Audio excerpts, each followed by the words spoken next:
Hopefully you're in the right panel.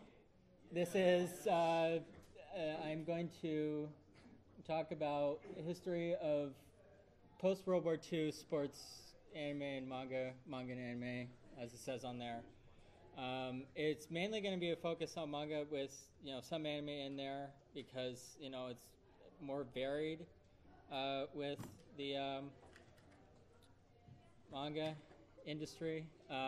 So there were, as I was doing my research on this, I found there were certain booms in certain sports that were being written about, and that there were some correlations with Japanese sports history.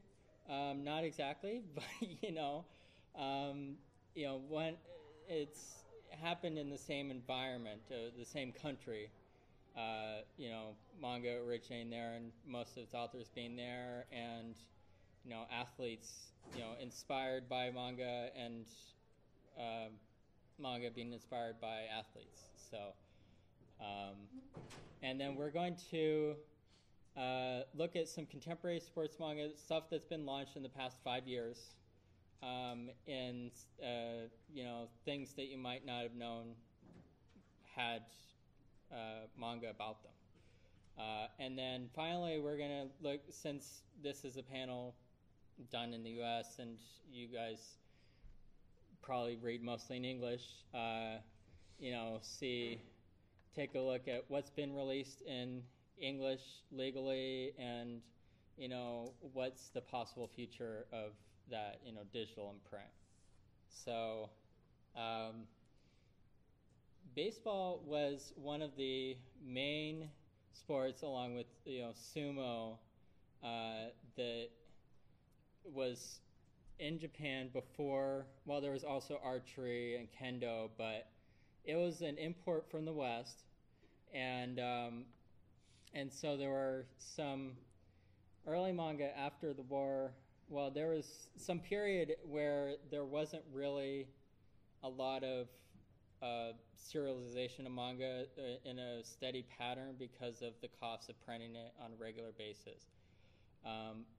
But one of the early ones I was able to find a cover of was Kuri Kuri Pitcher from Hiroshi Kaizuka. I don't really know if he did any further works, but later on, Tetsuya Chiba, who also did some other sports manga. I can't remember off the top of my head. Sorry.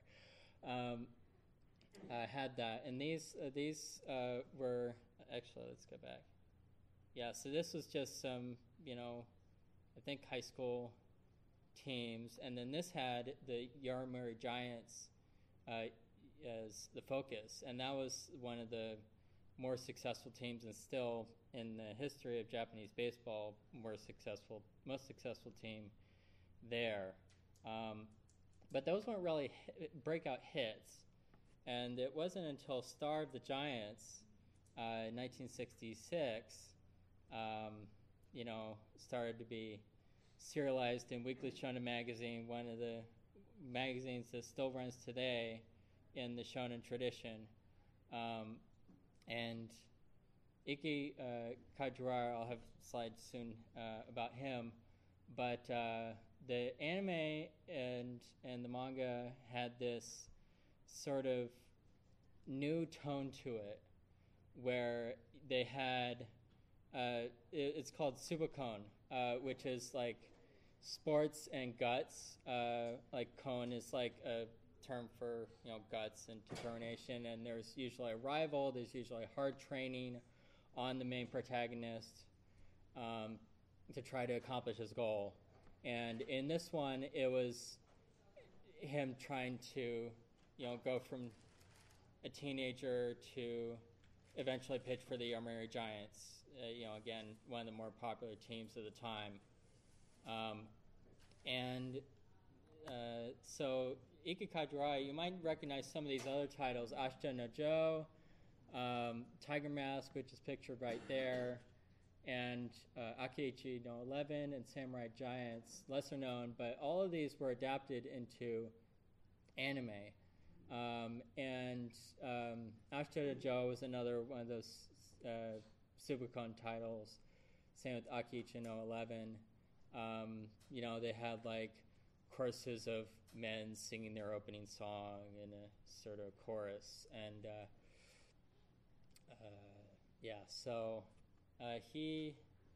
Ike Kawajiri was actually a pen name. I don't have the name featured here, but you could, he was writing, as you can see, he was writing, some of these simultaneously and also writing things in other magazines. So he had like 2 different pen names so that, he didn't run into contract issues, I think. So that was, going the late 60s, early 70s. And there was an important sporting event in the 1960s, the Tokyo Olympics, that ended up influencing some certain subtopics in the sports genre. So there were debuted sports, judo, men's judo, women's judo would be offered much later, and men and women's volleyball, which was already popular in Japan at the time. And, that popularity and the hometown advantage sort of helped the Japanese women's volleyball team to win gold, and they won all their games. They lost one set, I believe, to the Russian team, or the Soviet team at the time. And they also won, one of their native sports, judo, 3 of the 4 gold medals. So, but they in recent years there have been other countries who have developed, judo players, judo competitors. So they're not as dominant anymore. But they, racked up a whole bunch of medals. I don't remember if they were in the top. They probably were in the top 3. Usually the host country is at the time.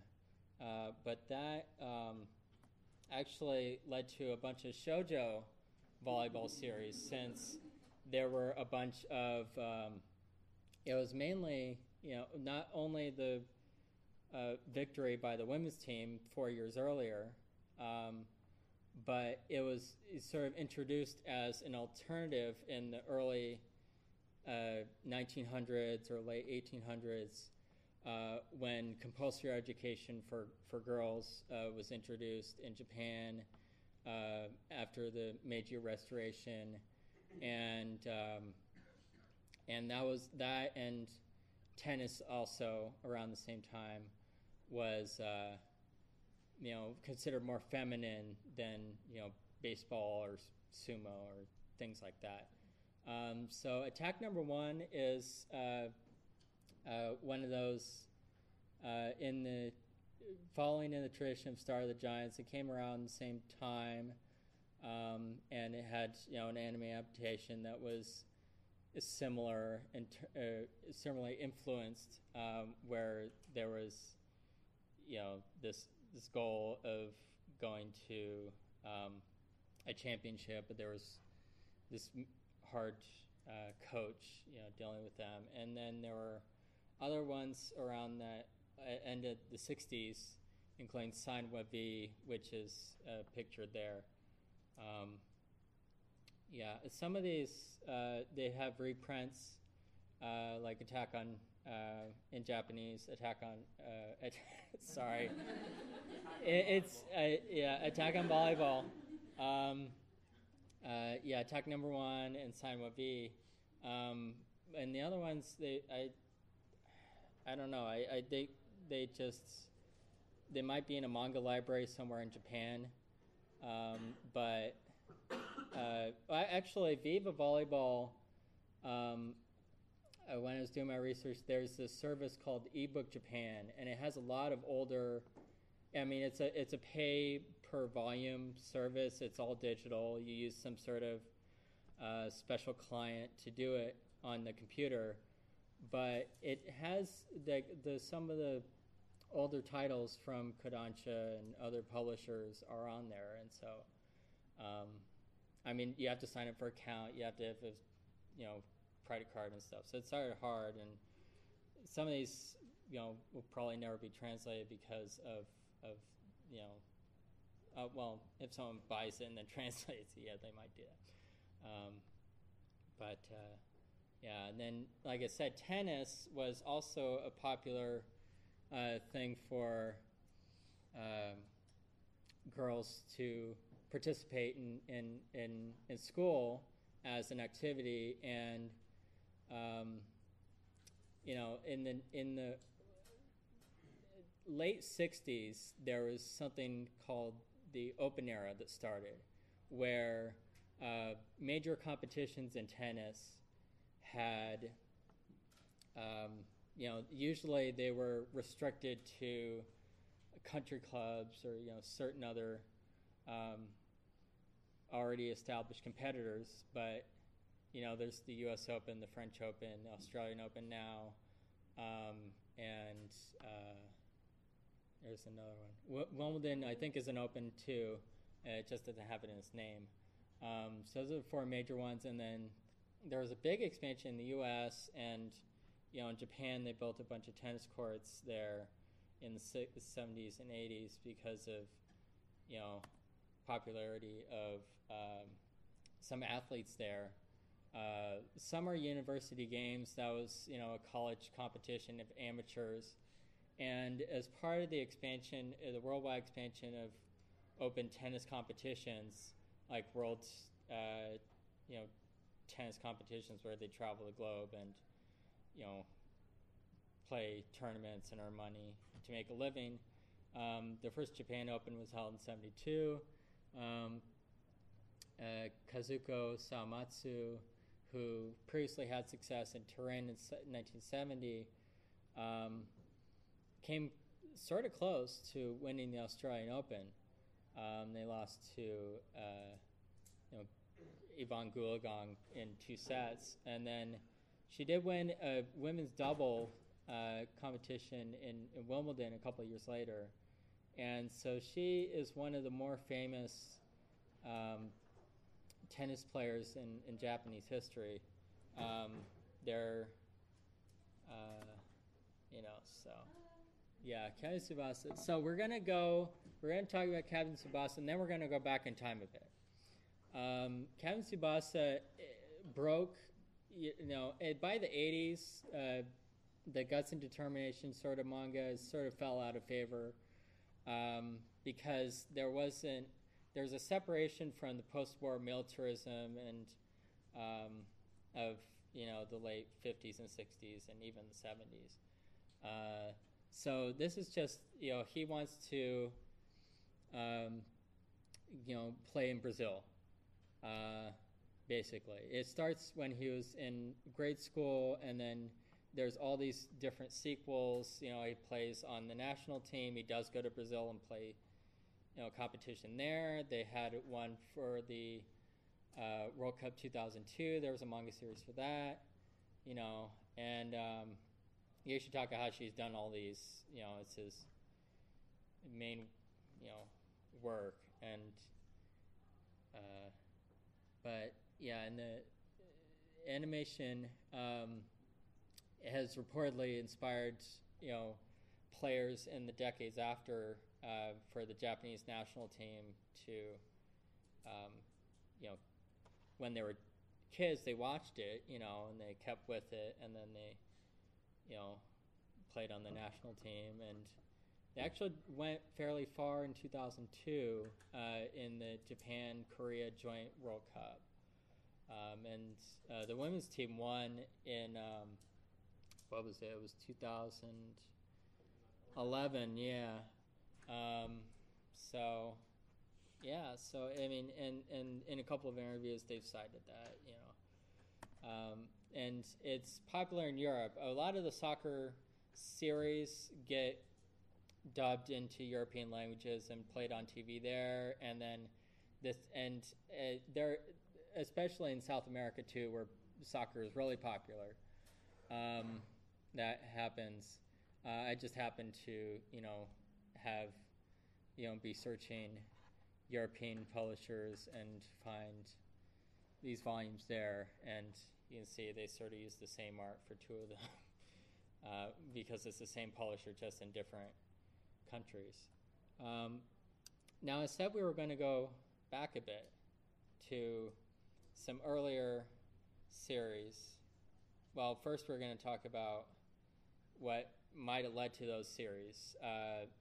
Japanese men's soccer, when they played in the Olympics in 1964, they didn't have a league yet. And then they didn't go very far in group play, but they did beat Argentina, which was one of the big powerhouses at the time. And so they thought, well, we want to get better, and so let's form a league. At 8 teams, they're mainly sponsored by companies, similar to Japanese baseball, and actually they were basically company teams, really. I mean, they weren't, you were employed by a company, and then you played, when the games happened. And then 4 years later, they won the bronze medal in Mexico City. And the top scorer was, as you can see, Kunishige Kawamoto, and he scored a hat trick against Nigeria. So the development of they wanted to improve their player base, so they made this league. And eventually, they reorganized the league in 1993 to the J League, which is currently going on, and they have 3 different tiers of the league, and they're in the modern global soccer climate. There are people who are not Japanese players who play on those teams. A couple of years ago, there were some Japanese players who played in the Bundesliga in Germany, and some of them still play there. There's a couple in the Premier League in England.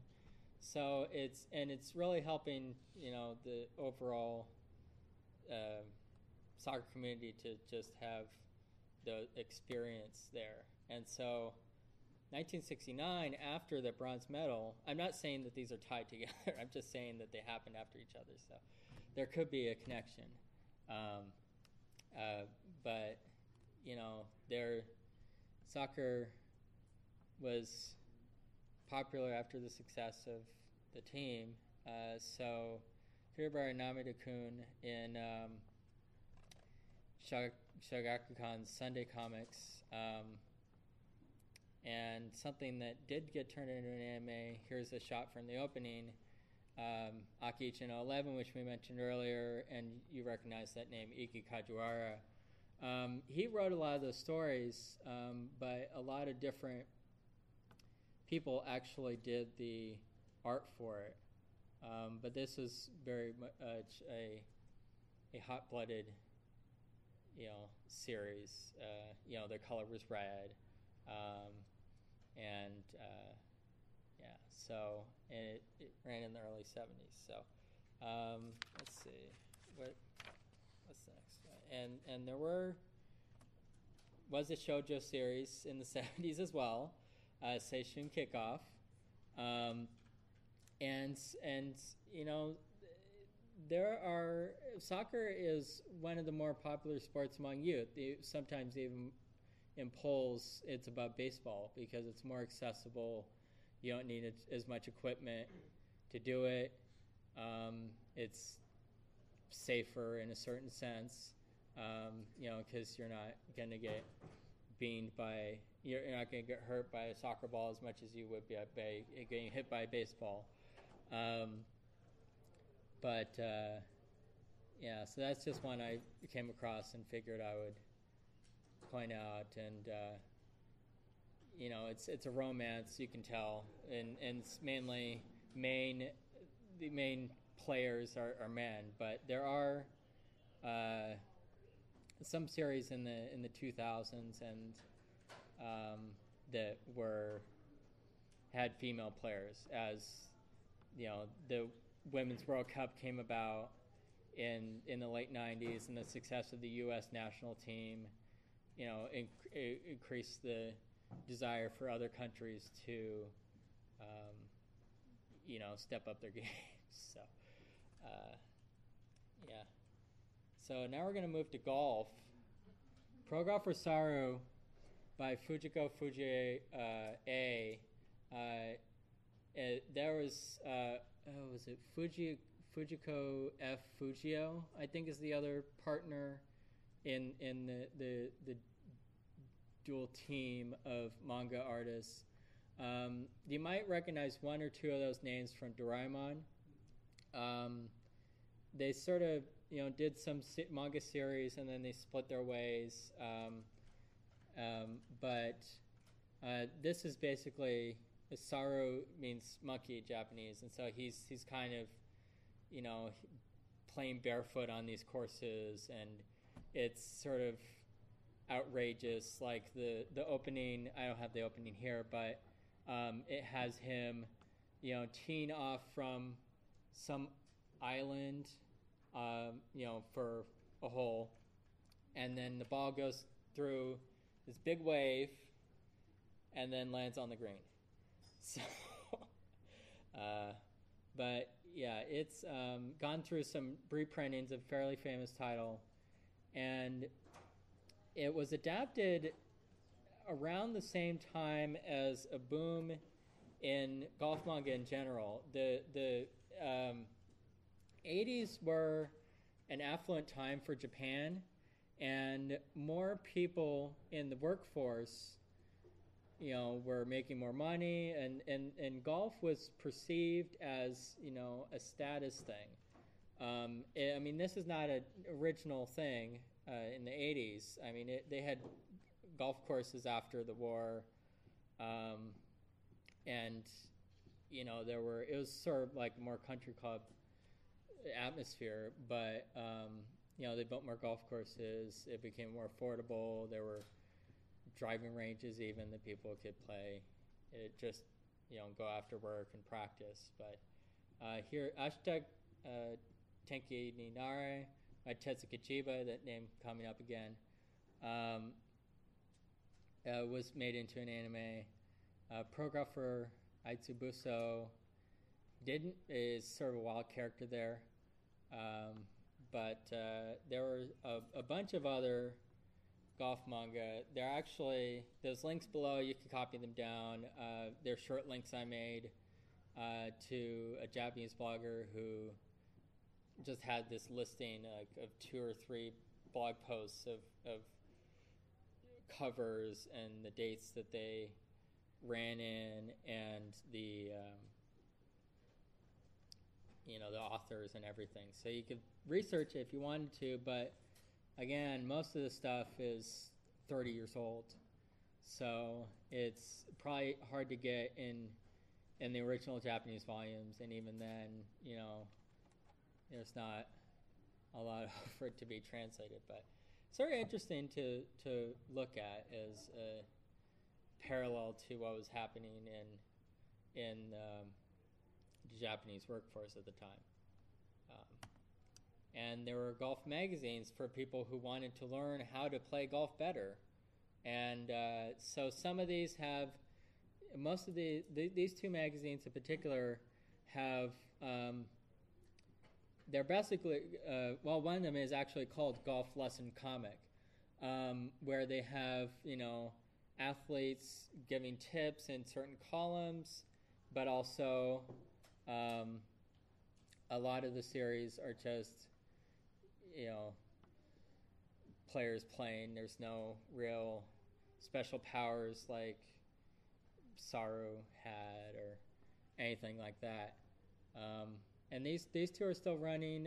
There were probably some other ones around the same time that folded after the good times ended in the early 90s in Japan, in the economy, and then there was, you know, the whole lost decade period there. But yeah.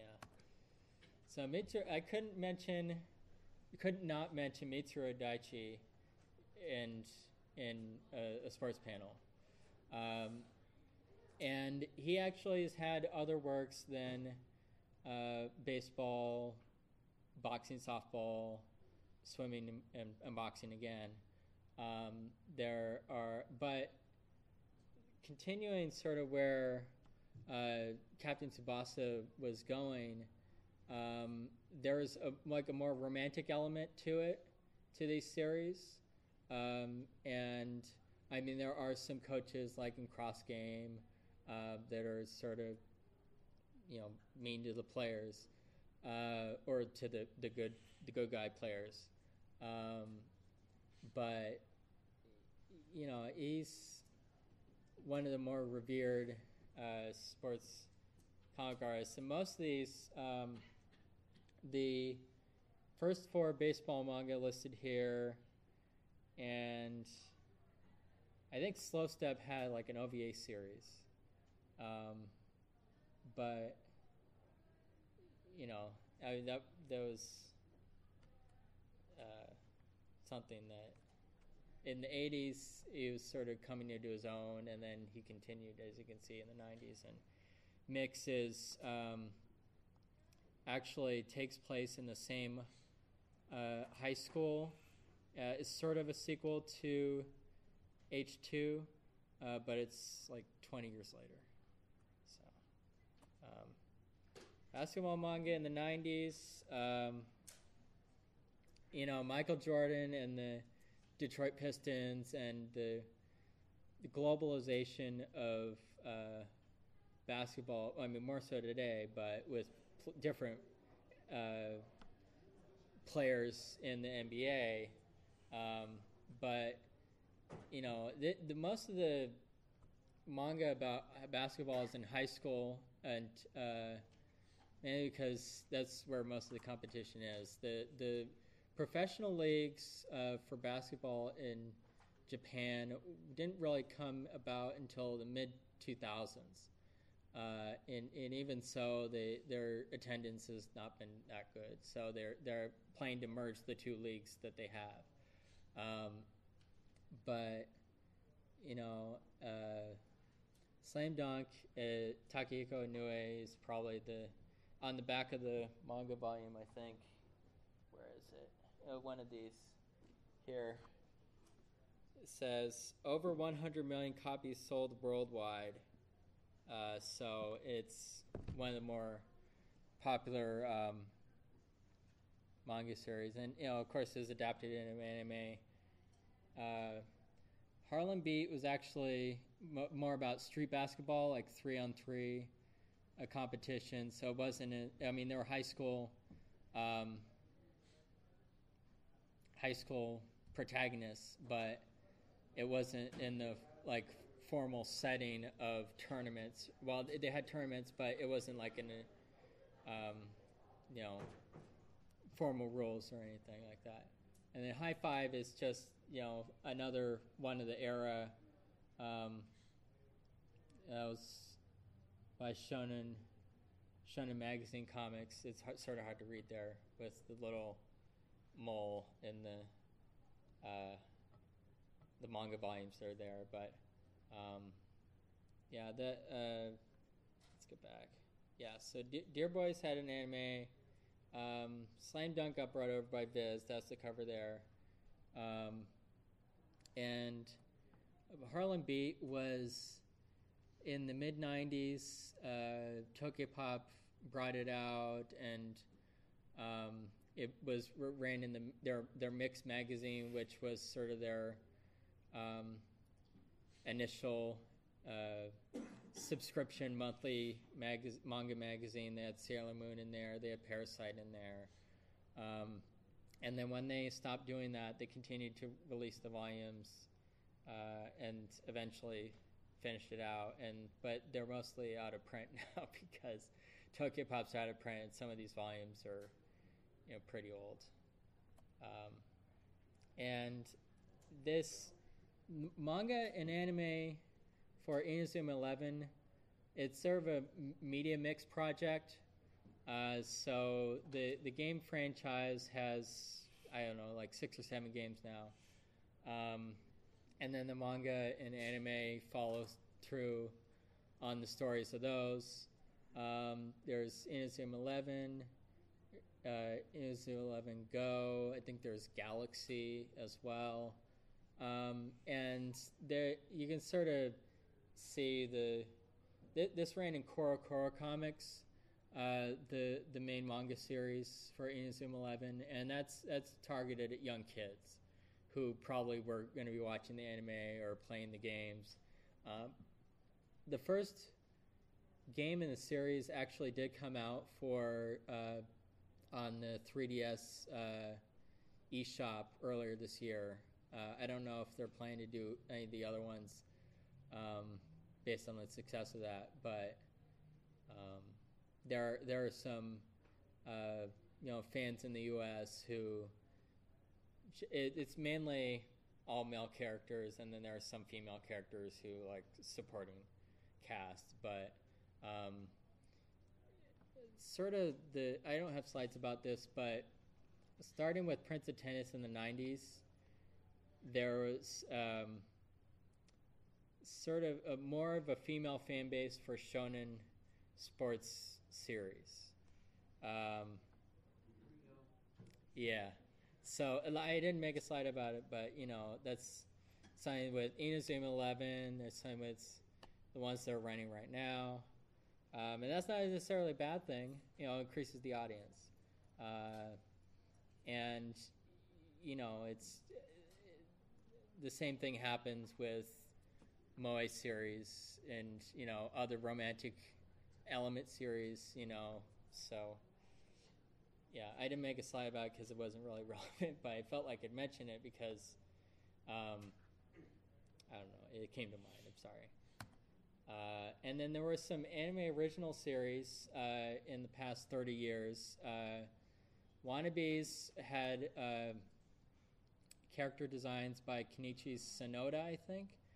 It only went for 1 volume, a single episode. It didn't sell that well, so they didn't make a second one. Ashton a Free Kick in the 90s. Shippo Iron Leaguer is done by Sunrise, and it actually has like a baseball robot, a soccer robot, basketball robot, ice hockey robot. And it ran for a whole year. I don't know if they sold toys, but it was an interesting combination given Sunrise's history in robot series, and it was also sort of targeted at kids. It had this goofy humor to it. Princess 9 is probably the most well-known original anime sports series. It came out from ADV in the their heyday, and then Nozomi actually picked it up under the Lucky Penny line recently, so it's been re-released with an upgraded visual quality, and they have the original dub there. They have subtitles and all the extras and everything. So and they started to put the episodes on YouTube too, so you can sample it that way. But Squash I haven't actually watched. I heard it was not that good, but it takes place in this sort of future where people are in like mecha outfits and they play basketball in it. And then Genge Kickoff, actually, I've gotten some good recommendations about that. And that's, a team used to be around and only has one member, and so the kid tries to recruit more people to play because he wants to play soccer. And but yeah, that ran a couple, ended last year. So, yeah. So now we're going to talk. These will have some sample images of the series to give you a sense of the visual style, and most of them are action panels. But interestingly, rugby has had sort of a mini boom over the past 5 years. So Upset 15, let me look at my notes here. Upset 15 started in 2009, ran a couple years, had 5 volumes, was in Shonen Sunday S. The next year, long title, 15 Metetsu Technical High School Rugby Football Club. 2010 to 2011, 3 volumes. It was serialized on Square Enix's Gongon Online website. And then with that, Watamote is another title that runs in that. And, they publish the volumes later, and then it's in posterity, in case the website goes down or something. And then the next year, actually 2 years after, 2012, and I'm not sure if this is actually still running. I tried to look up some information on it, but this was running in the Seinen magazine Morning 2. There's Morning, and then they launched this Morning 2 to have more titles from Kodansha. So far it has 3 volumes, and again, there's some there's a scrum on the left page there, sort of the middle, and then the ball comes out. And actually, it's manga, so the right page is the first page of these 2. So, and then Hello, which sort of the origin of the title comes from rugby being sort of a health sport. So that's I think where the title came from, but that only lasted 2 volumes, and so I don't know why these just run short. Maybe it's the popularity of them is not so much to continue writing the series, or maybe they have that in mind from the beginning, these authors. But it is sort of interesting that there is this mini boom of this, and Japan has played in the Rugby World Cup ever since it started in I think it was the 80s or something, but they haven't won it, but they have had a rugby association since 1920s or 30s. So so let's see. Bowling, there are actually a couple of manga.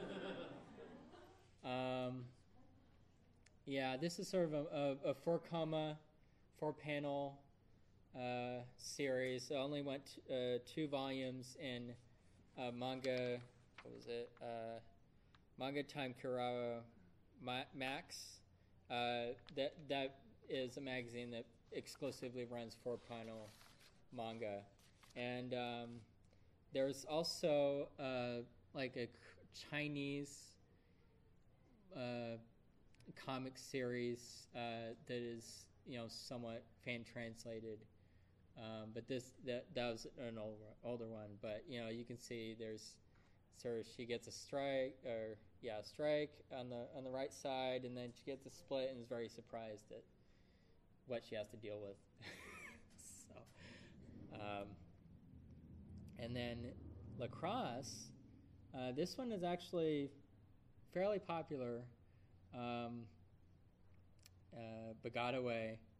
It runs in Comic Blade, a seinen, sort of targeted at 20 to 30-year-old man. But it's not I don't know.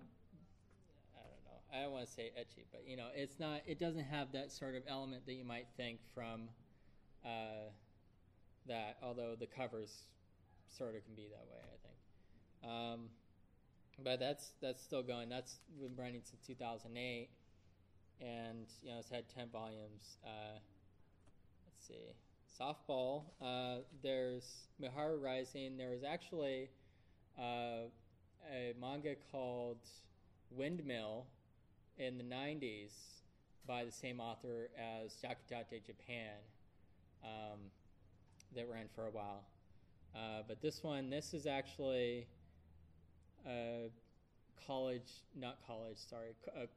company teams. And she works, Miharu, the main character, works for this supermarket chain, and then they recruit her for the team, and she does well. So that lasted 5 volumes. That ran in Young Sunday by Shogakukan from 2007 to 2008. Boxing has been around for a while. We had Ashton and Joe mentioned earlier, and Buden ended recently after 13 volumes. Takeya Mitsuda, you might recognize the name possibly from Major, the long-running baseball manga that had 5 seasons of anime, and that series was, going from childhood to the major leagues, and this is just basically 2 high school classmates spar with each other. In this case, in this particular panel, he gets in trouble with a masked boxer. But the reason why it ended at 13 volumes recently was, in a news story, it was said that there were poor sales, so I just decided to end it. Which, if you don't want to unnecessarily continue your story if no one is buying it. But yeah, so let's see, what do we have? Golf, King Golf runs in Shonen Sunday. It's been running for a while, since 2008. It has 21 volumes, and it deals with this high school delinquent who actually gets into the sport of golf. Here he's sort of helping a female golfer in a tournament. Let's see. This next title you probably recognize. Some people in the audience are cosplaying as it. IQ. So, this is from. I don't think the anime has gotten this far, but it's all in Japanese. So unless you read Japanese, yeah. So some of the ones I took from digital manga volumes that I was able to find through ebook Japan, and just because I sometimes buy the manga volumes, the first ones, just to get a sense of it, but I don't really read Japanese. I just want to get a sense of the action and everything. So I don't buy. This has got up to 10 volumes. There's an 11th volume coming out in June, and the anime is currently running on Crunchyroll, and Sentai's planning to put it out on DVD, whenever they are able to. So, but volleyball, as we talked about earlier, it's not just a men's sport now. There is a female manga series called Shojo Fight that runs in Kodansha's evening magazine. There's morning, afternoon, and evening. It's a trio of manga magazines by Kodansha that's aimed at working adults, or that their 20s or 30s. And so this one actually had an OVA done for it during its run. It's still running, but it's also at about 10 volumes. It's been running since 2005, and Evening is I think it's a monthly magazine, so it doesn't progress as quickly as, say, Haikyuu and Shonen Jump, which is weekly. I would say mixed. I mean, Kodansha has josei magazines, but this is probably more a seinen title, but you could relate to the characters, I think, as a josei reader. But yeah, I think it's probably more a seinen title. And there actually are some horse racing titles around. Probably focused around the betting. Yeah, I picked this particular one for the reaction faces of the right panel there. This is near an end of a race, near the finish line, and so they're waiting for the result. And but there's Speedy Wonder and a couple others, but they're mainly seinen titles, like older men titles. So, because that's sort of who's interested in horse racing, really. Yeah, this one is running in Young Champion. This weekly champion is okay. Hi, is where Yoameshi Pedal runs. So it's the same company, but different target audiences. Mixed martial arts. Teppu is a female oriented, but female competitors, but it is more of a seinen title. And archery, this is more of a josei title. It's more reflective. You can sort of see there's a lot of white space there. All right, so now we're on to the West. We'll try to get through this quickly. In the early 90s, when there were floppy volumes of manga, Viz brought out One Pound Gospel. It's sort of more of a romance than a true action sports series. And then Harlem Beat, I mentioned, they serialized that Mix magazine. And then Slam Dunk, Gutsun was an independent comic publisher, and then Viz picked it up, and Gutsun ran Raijin Comics there. Here's some more sports manga that's been released. Cross Game from Viz, they completed that in omnibus editions. Ninja Baseball Kuma is sort of a kids-oriented one from Udon. Most of these have fully been released. Some of them were partially released. Tough they did selected volumes, I think. Soft Tenny, J Manga did a couple of volumes of that, and then they went under, so as of it picked up. And then Diamond Girls started with CMX, so it was the same thing with that one. And then there's more available. Bamboo Blade, Kendo, female Kendo, combatants. Suzuka is, I've heard that it's not really about track and field, and it's not that good. Cross Manage is one that Viz has put out through its serialized Shonen Jump digital edition, and they completed all 5 volumes, so it's all available there. Soccer, there have been a couple of non-Japanese series, including one from Germany called Gothic Sports, which also I've heard is not so good. Yeah, Crimson Hero, for some reason Viz didn't release all of it. Maybe it was sales related. And then Sugar Princess is more of a shoujo series about ice skating. Thinking about the future of sports manga in print, it doesn't really have a good track record, and some of these series, like I mentioned, are 10 plus volumes, so they don't really want to dedicate themselves to printing it, since it's a business decision, but each progressive volume, the sales usually are less and less.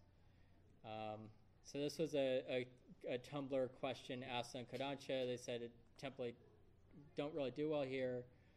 This was an interview from 2007 with Dallas Middaugh, then of Del Rey, said, Okiku for Butte, or Big Wind Up, is a good, I like the manga.